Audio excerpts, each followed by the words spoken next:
Assalamualaikum warahmatullahi wabarakatuh. Selamat pagi anak-anakku kelas 5. Bagaimana kabarnya hari ini? Alhamdulillah kalau baik semuanya. Kita belajar melalui daring dulu ya, karena masih melakukan PTMT atau pembelajaran tatap muka terbatas. Sebelum belajar, jangan lupa untuk berdoa dulu ya. Yang pertama kita harus menyiapkan modul tema 2 dan juga buku tulis tema. Kali ini kita akan membahas tentang sistem pernapasan. Pada kesempatan kali ini, kita akan membahas tentang sistem pernafasan hewan dan juga sistem pernafasan manusia. Sistem pernafasan hewan. Seperti manusia, hewan juga bernafas untuk mengambil oksigen dan membuang karbon dioksida. Namun, sistem pernafasan pada hewan berbeda dari manusia. Bahkan sistem pernafasan pada hewan berbeda-beda sesuai jenisnya. Sistem pernafasan hewan disesuaikan dengan tempat hidupnya. Sistem pernafasan meliputi organ-organ pernafasan dan cara kerja organ-organ pernafasan tersebut. Berikut, Bu Guru akan menjelaskan tentang alat dan sistem pernafasan pada hewan. Yang pertama, alat dan sistem pernafasan pada cacing tanah atau vermes. Cacing tidak mempunyai alat pernafasan khusus. Cacing bernafas melalui permukaan kulit. Kulit cacing selalu basah dan berlendir untuk memudahkan penyerapan oksigen dari udara. Oleh karena itu, cacing menyukai tempat yang lembab dan untuk menjaga supaya kulit tubuhnya selalu basah dan berlendir. Di bawah permukaan kulit cacing yang tipis terdapat pembuluh udara. Saat udara masuk melalui kulit, oksigen diikat oleh darah. Pada darah cacing terkandung hemoglobin sehingga mampu mengikat oksigen. Oksigen yang diikat oleh hemoglobin lalu diedarkan ke seluruh tubuh. Sisa pembakaran berupa karbon dioksida dan uap air dikeluarkan dari tubuh juga melalui permukaan kulit. Sehingga dapat disimpulkan sistem pernafasan cacing menggunakan permukaan kulitnya yang basah dan berlendir. Permukaan kulit tersebut membantu pertukaran gas oksigen dan karbon dioksida, seperti pada contoh gambar di atas. Yang kedua, alat dan sistem pernafasan pada serangga atau insekta. Seperti hewan lainnya, serangga bernafas dengan menghisap oksigen dan melepaskan karbon dioksida. Namun, alat pernafasan serangga berbeda dengan hewan lainnya. Alat pernafasan serangga berupa trakea, yaitu sistem tabung yang memiliki banyak percabangan di dalam tubuh. Percabangan trakea disebut trakeola. Trakea mengedarkan oksigen langsung ke semua sel tubuh dan organ sel menyerap karbon dioksida dari semua sel tubuh untuk dibuang. Udara memasuki trakea melalui pori-pori kecil di permukaan tubuh serangga yang disebut spirakel. Selanjutnya, udara beredar melalui pembuluh udara kecil. Sel-sel tubuh mengambil oksigen langsung dari pembuluh udara kecil itu. Karbon dioksida dari sel akan mengalir ke trakeola lalu dibuang melalui lubang spirakel. Sehingga dapat disimpulkan serangga bernafas menggunakan trakea atau saluran halus yang bercabang dan tersebar di seluruh tubuh serangga. Cara bernafasnya adalah oksigen masuk melalui lubang yang disebut stigma lalu diedarkan melalui trakea ke seluruh tubuh, seperti pada contoh gambar di atas. Ketiga, alat dan sistem pernafasan pada ikan atau Pisces. Semua makhluk hidup termasuk ikan memerlukan oksigen supaya tetap hidup. Pengambilan oksigen ini melalui proses pernafasan yang melibatkan organ pernafasan. Ikan bernafas dengan organ khusus mirip saringan yang disebut insang. Insang berbentuk lembaran tipis berwarna merah muda dan selalu lembab. Insang terdapat tempat di belakang rongga mulut pada kedua sisi kepala ikan. Biasanya insang dilindungi oleh selaput atau rangka yang disebut tutup insang atau operculum. Di balik tutup insang ini terdapat 4 deret insang yang saling tumpang tindih. Pada insang terdapat pembuluh darah halus. Pembuluh darah itu dapat menyerap oksigen yang terkandung dalam air dan melepaskan karbon dioksida dari darah. Insang juga berfungsi sebagai alat pengeluaran garam-garam dan sebagai penyaring makanan. Untuk memperoleh cukup oksigen, mulut ikan dan insang bekerja bersama-sama seperti pompa hisap air. Pertama-tama, tutup insang menutup. Secara bersamaan mulut terbuka dan dinding mulut mengembang. Saat itulah air terhisap masuk Kedua, rongga mulut menyempit dan mulut menutup. Secara bersamaan, tutup insang terbuka. Akibatnya, air keluar dari mulut dan melalui insang. Saat itulah oksigen dari dalam air terserap dan karbon dioksida dikeluarkan. Sehingga dapat disimpulkan, ikan bernafas menggunakan insang. Insang berbentuk lembaran-lembaran tipis. Air yang mengandung oksigen akan masuk melalui mulut ikan.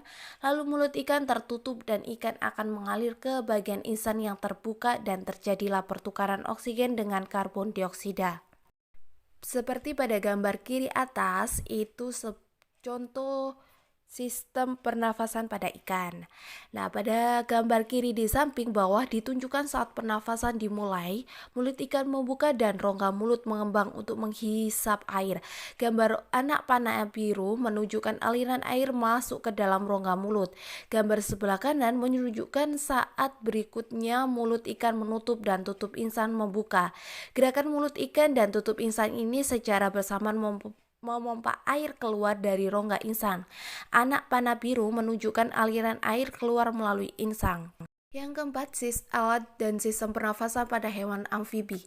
Katak termasuk hewan amfibi, yaitu hewan yang hidup di darat dan di air. Saat masih berupa kecebong, katak hidup di dalam air dan bernafas menggunakan insang. Insang kecebong terletak di luar tubuhnya dan terdiri atas lembaran-lembaran kulit halus mengandung kapiler darah. Setelah berumur 9 hari, kecebong bernafas menggunakan insang dalam. Insang dalam akan menyusut seiring mulai berfungsinya paru-paru dan katak muda pun tumbuh menjadi katak dewasa.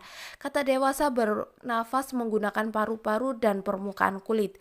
Di dalam paru-paru terdapat banyak gelembung udara yang sangat kecil, berselaput dan penuh dengan kapiler darah. Di dalam gelembung udara, oksigen dan karbon dioksida dikeluarkan. Selain dengan paru-paru, katak juga bernafas melalui kulit. Permukaan kulit katak selalu basah, akan memudahkan penyerapan oksigen dari udara. Sehingga dapat disimpulkan amfibi merupakan hewan yang memiliki dua tahap hidup, yaitu di air kemudian di darat. Saat di air atau dalam fase berudu, amfibi bernafas menggunakan insang. Sedangkan saat di darat, amfibi bernafas dengan paru-paru dan kulit.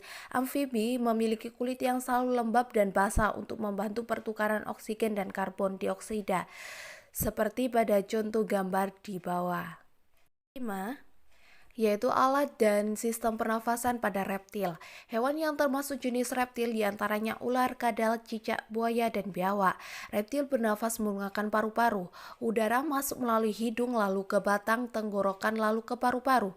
Paru-paru reptil terletak di dalam rongga dada dan dilindungi oleh tulang rusuk.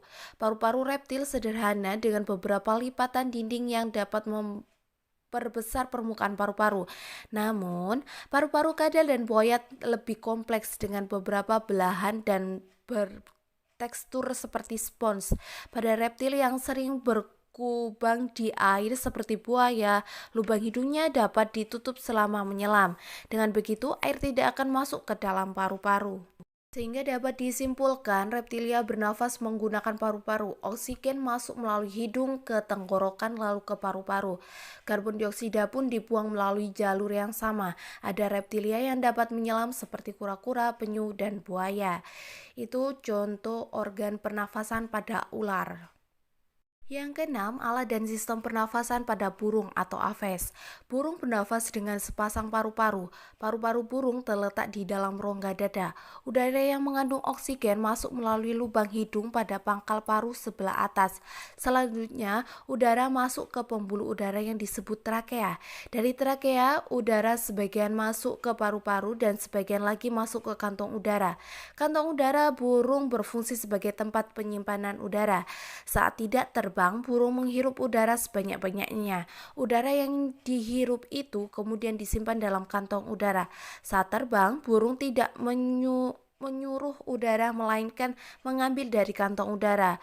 Udara dihembuskan dari kantong udara ke paru-paru. Kantong udara juga membantu burung saat terbang, membantu mencegahkan hilangnya panas tubuh yang terlalu besar dan memperkeras suara. Sehingga dapat disimpulkan burung bernafas menggunakan paru-paru. Pernafasan burung dibantu oleh pundi-pundi udara yang mampu menyimpan udara. Saat terbang, burung tidak bernafas melalui hidung, melainkan menggunakan udara yang tersimpan di pundi-pundi udara. Seperti pada contoh itu inhalas dan ekshalas pada sistem pernafasan pada burung. Yang terakhir atau yang ketujuh yaitu alat dan sistem pernafasan pada mamalia. Mamalia adalah jenis hewan yang menyusui anaknya. Ada dua jenis mamalia yaitu mamalia darat dan mamalia air. Mamalia darat misalnya kambing, sapi, kerbau, dan kuda dan banyak lagi. Mamalia air misalnya paus, duyung, dan lumba-lumba dan banyak lagi.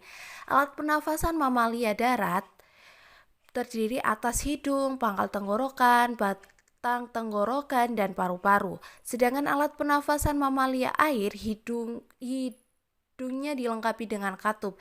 Saat mamalia tersebut menyelam, katup akan menutup. Sebaliknya, saat mamalia tersebut muncul ke permukaan air, katup terbuka. Saat itulah mamalia air tersebut akan menghirup oksigen serta mengeluarkan karbon dioksida dan uap air. Sehingga dapat disimpulkan mamalia bernafas menggunakan paru-paru. Oksigen masuk melalui lubang hidung ke tenggorokan lalu ke paru-paru. Karbon dioksida dikeluarkan melalui jalur yang sama. Mamalia yang hidup di air bernafas dengan cara memunculkan diri ke permukaan air secara berkala untuk mengambil udara. Di samping kiri di situ ada contoh cara pernafasan pada hewan mamalia darat yaitu kuda, sedangkan yang mamalia air yaitu lumba-lumba. Yang kedua yaitu sistem pernafasan pada manusia. Manusia bernafas untuk memasukkan udara ke dalam tubuh. Udara mengandung oksigen dan oksigen dibutuhkan untuk mendapatkan energi dari makanan. Energi itu menggerakkan semua proses kehidupan yang sangat penting pada tubuh. Organ pernafasan manusia terdiri atas hidung, faring, laring, trankea, bronkus, bronkiolus, dan paru-paru atau alveolus. Organ pernafasan hidung. Udara masuk melalui lubang hidung ke dalam rongga hidung. Di dalam rongga hidung terdapat rambut-rambut pendek dan tebal untuk menyaring dan menangkap kotoran yang masuk bersama udara. Selain disaring, udara yang masuk dilembabkan oleh selaput hidung. Sehingga dapat disimpulkan fungsi hidung adalah untuk menyaring debu atau kotoran yang berasal dari udara, lalu udara disaring oleh rambut hidung dan debu menempel bersama lendir. Selain itu, fungsi hidung juga tempat penyesuaian suhu dan kelembapan udara untuk memudahkan proses penyebaran gas di dalam tubuh. Organ pernafasan faring dan laring. Faring merupakan persimpangan udara saluran pernafasan pada bagian depan dan saluran pencernaan pada bagian belakang. Sedangkan laring atau teka atau jakun terdapat di bagian belakang faring. Laring terdiri atas 9 susunan tulang rawan berbentuk kotak. Organ pernafasan trakea atau tenggorokan. Pada trakea terdapat jaringan yang disebut silia yang akan bergerak dan mendorong keluar debu-debu dan bakteri yang masuk. Fungsi dari trakea yaitu untuk penghubung antara bagian hidung dan paru-paru. Antara rongga hidung dan trakea terdapat faring yang merupakan pertemuan rongga hidung dan rongga mulut. Selain itu, di trakea terdapat penyaringan kembali udara yang masuk dan mengantarkan udara tersebut ke paru-paru. Organ pernafasan bronkus, bronkiolus, dan alveolus. Paru-paru terdiri dari 3 bagian yaitu bronkus, bronkiolus, dan alveolus. Bronkus merupakan percabangan dari trakea serta terdiri atas bronkus kiri dan bronkus kanan. Bronkiolus merupakan percabangan dari bronkus. Alveolus terdapat di dalam paru-paru merupakan tempat terjadinya pertukaran oksigen dan karbon dioksida. Alveolus dikelilingi kapiler-kapiler darah.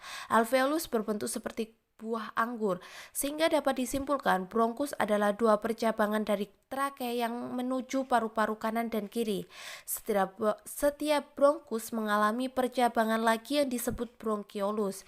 Di ujung bronkiolus terdapat alveolus yang berfungsi sebagai tempat pertukaran oksigen dan karbon dioksida. Silakan dicermati, di situ ada contoh gambar cara bernafas beserta keterangannya.